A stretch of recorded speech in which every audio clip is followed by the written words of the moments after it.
justru tadi ya kesadaran keikhlasan kita berinteraksi dengan pikiran inilah yang menjadikan kita bisa clear dalam menghadapi sesuatu. Contoh jangan lagi di sana misalnya stuck gitu ya, bingung saya kok ini ya. Nah, coba duduk sebentar tiduran sambil dengan lakukan mau pakai PATS boleh, PATS terapi keluar bertiga ya, diskusi.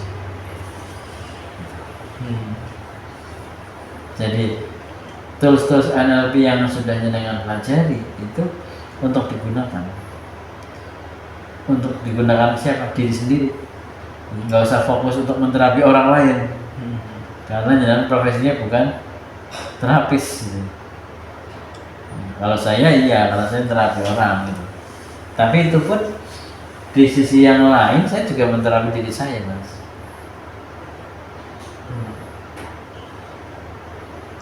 Gitu.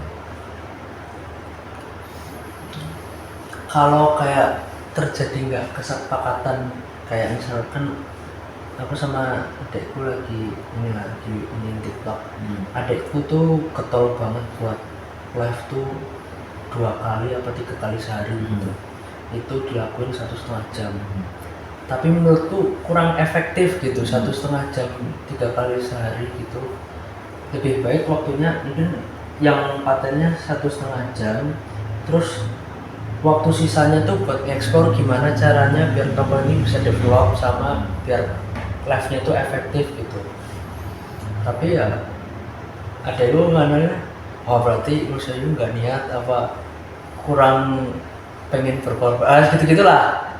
Saya jadi ya, gimana ya, dari situ loh kok malah nuduh-nuduh yang maksud tuh kan biar apa ya, ngedevelop kan juga tujuannya kan baik ya, tapi ya gitulah, keras kepala juga ya gitu.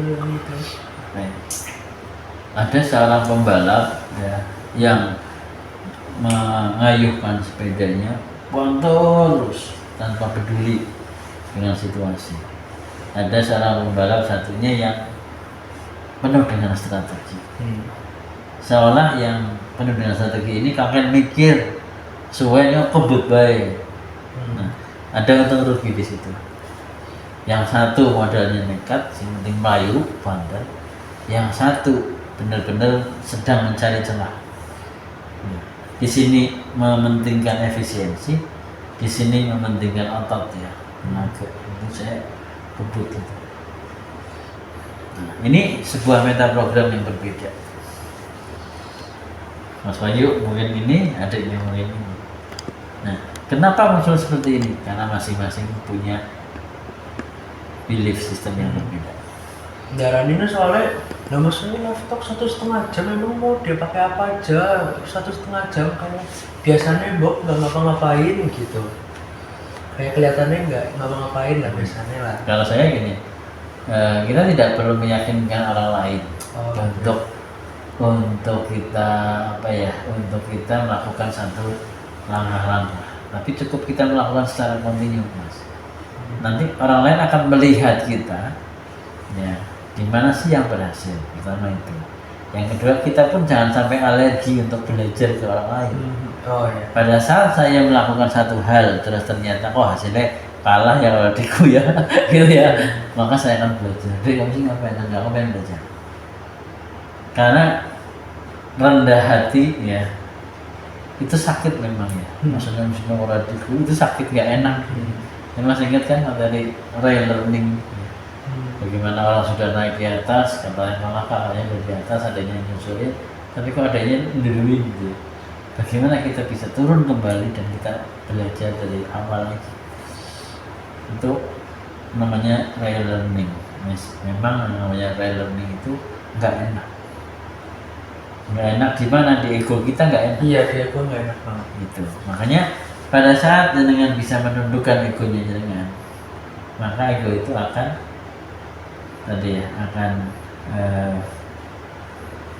terkendalikan, ya, akan terkelola dengan baik. Nah, maka jenengan bisa mudah menerima masukan dari orang lain, mudah udah aku tak belajar kalau adikku lah seperti apa. Itu yang kedua. Kalau yang pertama ditunjukkan ternyata jenengan memang lebih efisien dan lebih bagus offsetnya, kenapa tidak? Biarkan aja ikutin sendiri. Toh ketika jenengan berhasil dia akan ikutin. Kan gitu kan. Demikian juga sebaliknya. Jadi dalam NLP ada prinsip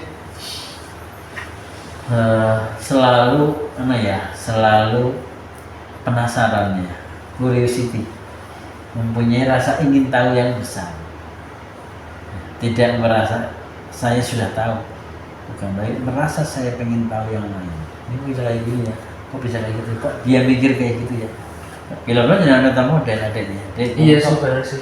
Soalnya mikirnya lebih efektif cara dia karena ketika udah jam live banyak, pasti nanti yang lain ngikutin gitu. Jadi algoritma TikTok tuh bakal, wah ini akunnya niat nih buat belanja, buat jual-jualin. Nah keyakinannya adekku sih kayak gitu. Cuman kan ada celah-celah yang misal kalau waktunya dipakai buat live terus mikir kontennya tuh kapan gitu, atau mikir celah-celah yang lain buat belajar, buat develop tokonya kapan gitu kan. Ya kata adekku ya gampang aja lah, konten toh gak dibikin apa-apa selesai gitu. Ya kayak tadi seorang pembalap nggak mikir strategi, Iya. tapi melayu aja itu. Kayak itu persis ya. Jadi metaforiknya kayak tadi. Mau pilih yang mana? Kalau jangan punya strategi dan itu benar efektif, buktikan. Nah, toh itu kan masih saudara ya. Artinya ketika dengan berhasil membuktikan efektif dan itu bisa disarankan ke saudara kan akan bermanfaat. Tapi kalau kebalikannya malah ternyata lebih efektif adanya, dengan yang harus berhati belajar. Sentak tiru ah. Nah, gitu. Ya, oke. Ini tentang neuro linguistic programming ya Mas ya. Bagaimana jenengan bisa merangkai, memahami ya terkait dengan NLP ini. Nah, NLP itu kan neuro linguistic programming ya. Ada 3 kalimat ya, 3 kata ya. Neuro linguistic programming. Berarti sepertiga. Nah, neuro itu adalah program pikiran. Bagaimana ngutak-ngatiknya ya. Bisa dengan submodality ya. Masih ingat submodality yang berwarna, bersuara itu dengan mengubah pikiran. Linguistik dengan metamodel, dengan hypnotic language pattern yang nanti ada di master. Terus programming adalah banyaknya teknik-teknik yang bisa digunakan. Nah, sehingga 3 area inilah yang bisa membentuk yang namanya NLP tadi. Maka secara garis besar NLP itu ada neuro, bagaimana pikiran kita bekerja, bagaimana kita bisa mengetahui perkembangan, menyadari kemampuan diri. Ada linguistik, bagaimana kita menggunakan kalimat-kalimat atau simbol-simbol ya. Karena tidak hanya suara, simbol itu bisa dengan gerakan nonverbal gitu. Dan yang satunya adalah programming, bagaimana kita menggunakannya, memprogramkannya. Seperti itu. Oke, ini materi basic yang kemarin, ini materi masternya ya. Kita masih, nah ini yang tadi saya sampaikan, ada N neuro, terus ada tentang learning process. Ini yang kemarin saya di practitioner. Nah, tadi yang saya sampaikan, ada proses dari unconscious to unconscious. Seperti ini ya, ada chicken exit. Pasti dalam sebuah perjalanan pasti akan ada yang namanya putus asaan, buntu, stuck. Tapi teruslah melangkah, melangkah terus saja.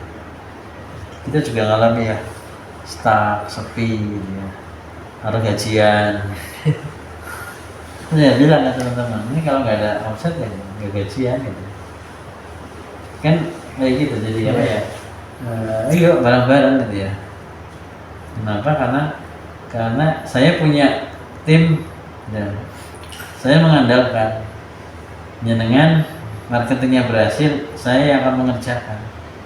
Kan gitu, tim marketingnya mencari pasar, yang terapi siapa saya kan, terapi berhasil, training saya mentraining, kan tim marketing nggak training. Jadi kalau dipikir saya kerja ini ketika dia dapat 1, saya bisa kerjanya bisa 10 gitu. Karena tim training kerja dapat 1 orang, saya 1 orang ini saya kerjain. Ternyata pirang bulan dikerjain. Kan panjang banget ya. Gitu. Tapi itu yang namanya tadi ya, yang namanya kerjasama di situ, sehingga ketika timpang salah satu, misalnya tim marketingnya pandai banget, terapisnya nggak pernah bisa terapi, ya ini nggak jadi. Nah, juga kebalikannya, terapisnya nunggu pasien, tapi tim marketingnya nggak bisa mencarikan. Ada chicken exit, ada keputusasaan, ada frustasi, itu perjalanan. Dan kayaknya kalau yang mulus-mulus aja ya kayaknya dari dapat harta warisan kayaknya. Dan warisannya 7 turunan loh. Warisannya Sitik juga muat juga, nah habisnya juga mana tukaran harus dulu deh itu. Tapi naik warisannya 7 turunan dah. Gila, keturunan ke-8. 7 turunan tapi deposit loh. Ini kan keluar terus. Nah itu yang orang-orang miliuner gitu ya. Uangnya sudah tidak berseri gitu ya, kan sudah nggak mikir ya, sudah freedom.